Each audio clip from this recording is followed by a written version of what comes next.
There were a few players who were total draft day steals in 2019. I mean, more than likely, if you had any of these guys, you found yourself winning more than a sailor on shore leave with a pocket full of cash. It's time to talk about a few players whose ADP is on the rise.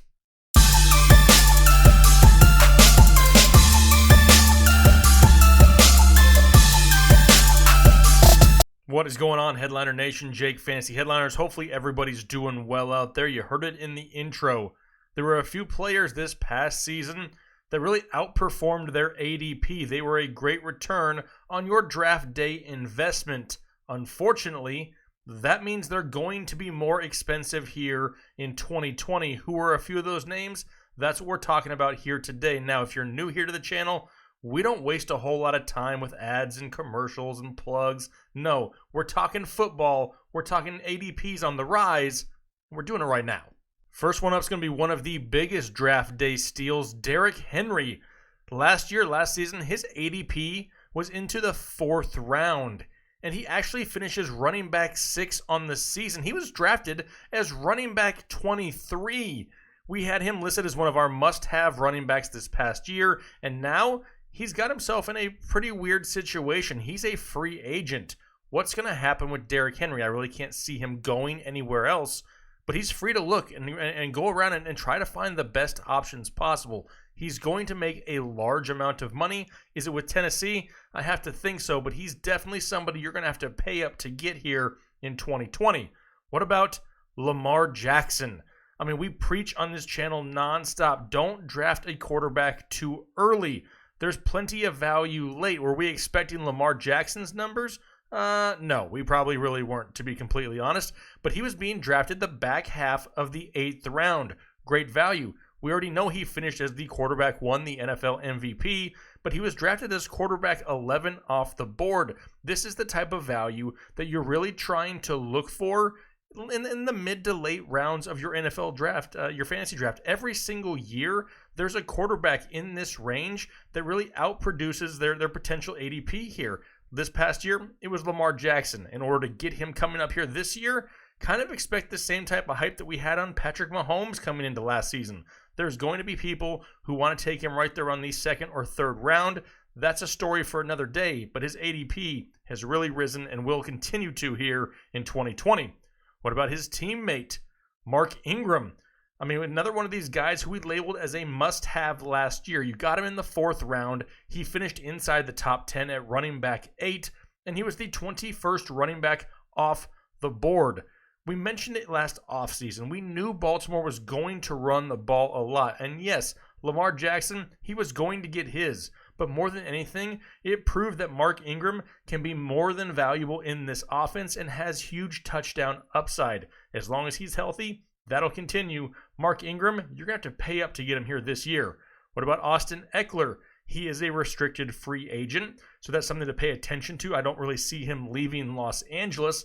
But last year, his ADP was actually in the back half of the 5th round. There was a lot of talk already at that time that Melvin Gordon was going to be holding out. So Austin Eckler's ADP was probably a little bit higher than normal, but he finished as running back 5. He was drafted as running back 29. That was a huge value. The guy went out and put up monster numbers. And now, if Melvin Gordon is out of town in Los Angeles, does that open up more potential season-long opportunities for Austin Eckler, who we've already seen can produce not only on the ground but through the air? He could be a huge value, but you may have to pay up to get him here this season.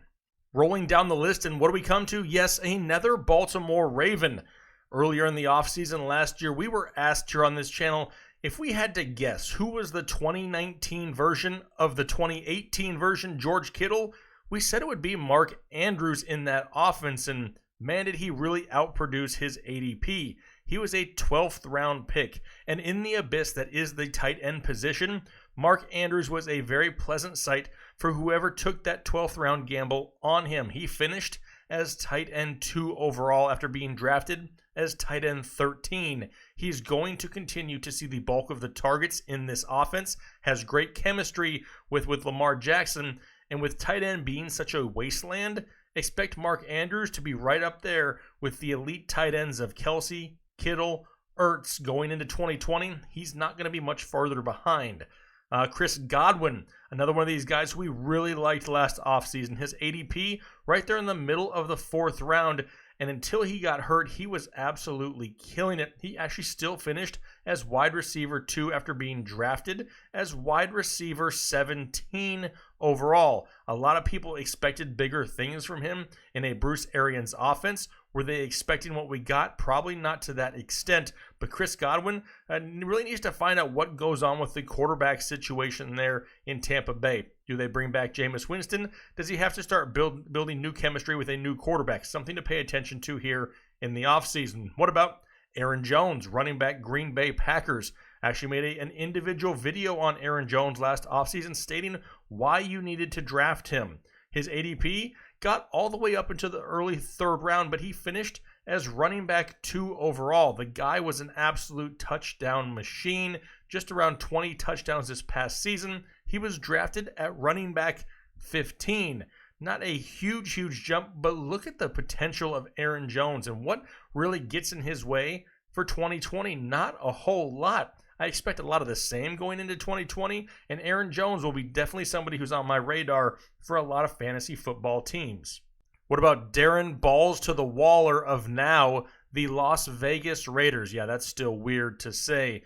Last year, we kind of featured him in our draft guide, said, hey, this is a tight end who's super sneaky that you may want to grab at the end of drafts. I mean, he was undrafted in a lot of leagues and still finished as the tight end 5 overall. I mean, for people just passing on him and then grabbing him off the waiver wire early, boy, was that a huge benefit to your fantasy football teams. You better believe he'll be drafted here in 2020 as one of the top targets once again for the Las Vegas Raiders. Courtland Sutton, another one of these guys who got a decent opportunity in 2019. His ADP all the way back in the 11th round and finished inside the top 20 at wide receiver 19. He was actually drafted as wide receiver 49. You better believe with the chemistry that he showed with Drew Lock the end of the season, he's somebody who's going to creep up draft boards. Now, if they can add another threat on the opposite side of the football, opposite of Courtland Sutton, that's only going to give him the opportunity at more one-on-one coverage and really boost the potential upside. Courtland Sutton could be in for an increased workload here in 2020. What about Cuyler Murray, the offensive rookie of the year?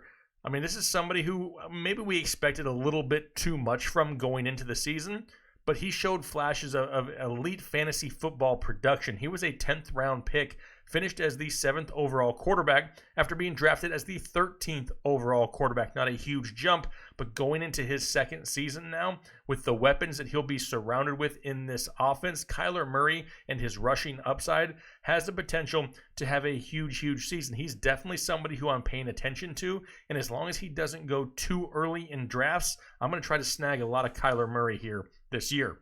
Last guy on the list, DJ Moore, Carolina Panthers. Now, a lot of hype about him coming into the season being the true number 1 of the Carolina Panthers. Had a 6th round ADP, but he finished as wide receiver 13 after being taken as wide receiver 28. Now, going into this season, there's going to be a lot of hype around the new coaching staff and Matt Rule and the Carolina Panthers. But who is the quarterback going to be? Does Cam Newton return? Do they draft a quarterback? Maybe they sign one of these high-end quarterback free agents? There's a lot of opportunities and a lot of options on the table for the Carolina Panthers. One thing remains, though, DJ Moore is an elite talent. Who's going to be throwing him the ball is the biggest question mark. The opportunity should be there, but his ADP, it's going to get expensive.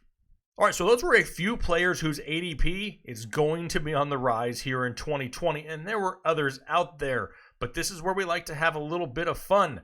Put down in the comment section of some other players who you believe you're going to have to pay up to get here in 2020. There's a lot of names on that list, but like usual, we're going to try to be as interactive as we possibly can on this channel. There's a lot of other channels out there for fantasy football. One thing that I think we offer that a lot of others don't, we try to respond and interact with you guys as much as humanly possible. Myself and Kyle, we have now signed an actual doctor that's going to be on the show. You'll see him coming up here probably within the next 2 or 3 weeks. Ethan Turner, Dr. Ethan Turner, is going to be joining us and going over some injuries, some things to watch for here in the offseason. He's going to be a big asset heading into the season. We have a lot of great things. Also, don't forget, head over to our website, thefantasyheadliners.com. There's articles going up on their weekly, all kinds of things to cover. The XFL is right around the corner. Still a lot of things going on, and plus, don't forget, it's almost time to start giveaways. So make sure you hit that subscribe button.